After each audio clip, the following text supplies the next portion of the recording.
Human ability to perceive is far beyond just understanding the words. Right now I'm speaking. Your ability to perceive is actually far beyond just the words that you hear. But because the mind is trained right now not only to hear and record, desperately trying to remember, note down, some of you, the hands are itching. Something that you think is valuable has to be written down. But human perception goes far beyond this.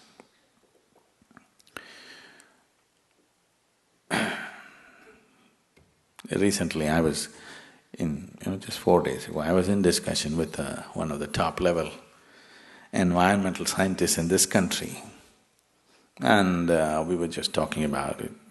Across the dinner, we were just discussing so many things. So he asked, Sadhguru, what are the books that you read? I said, I read Asterix and Dennis the Menace, that's my reading. I don't get to read anything because all the time I'm traveling, if I read a newspaper, that's a big deal. Then where do you get all the information? I said, I'm picking it off you. You did all the study, why should I go through it again? I don't open all those books. You're sitting here and I'm picking all the things and I'm talking about it. But where do you get all the technical words? I said, don't you have it in your brain right now? I can pick it off you, whatever I want. I won't go about studying all that nonsense because anyway, the jargon doesn't mean anything to me. Because human perception is way beyond that. That's why I'm going on telling you, just be with me, just be with me.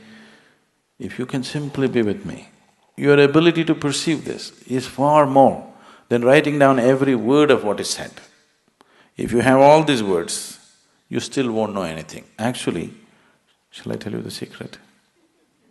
Buy yourself an Oxford dictionary. Everything that I say is already there. No? You just have to arrange it. It doesn't get you anywhere that way. So to enhance perception is very important because only what you perceive you know. Rest is all stories and imagination, isn't it?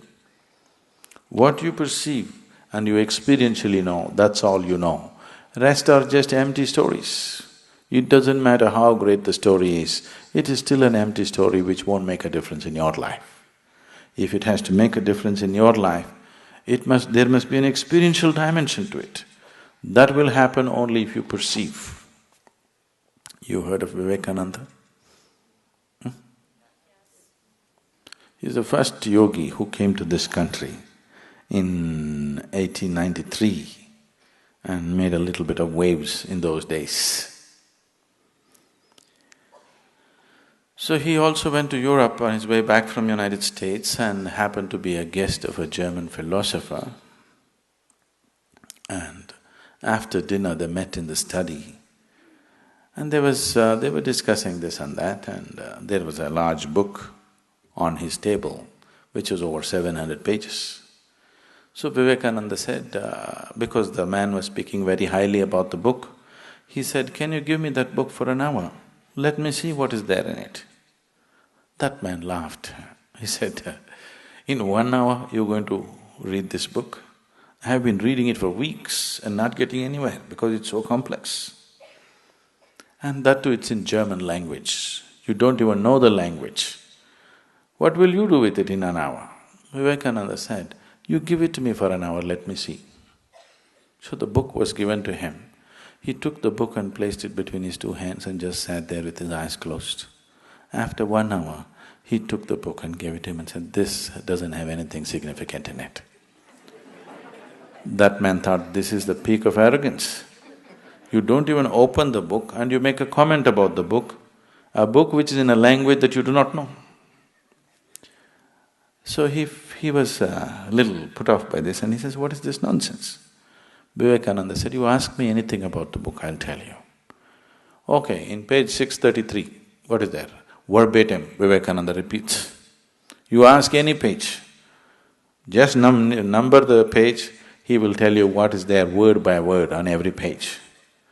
Then he asked, how is this? You didn't even open the book, how is this possible?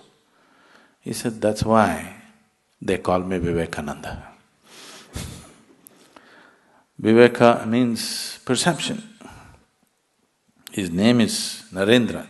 His guru called him Vivekananda because of his ability to perceive. So he said, that's why I'm called Vivekananda. So perception of life is not… you cannot all process it through your logical mind. It doesn't work like that because logic will filter out so much of your life without which you cannot live.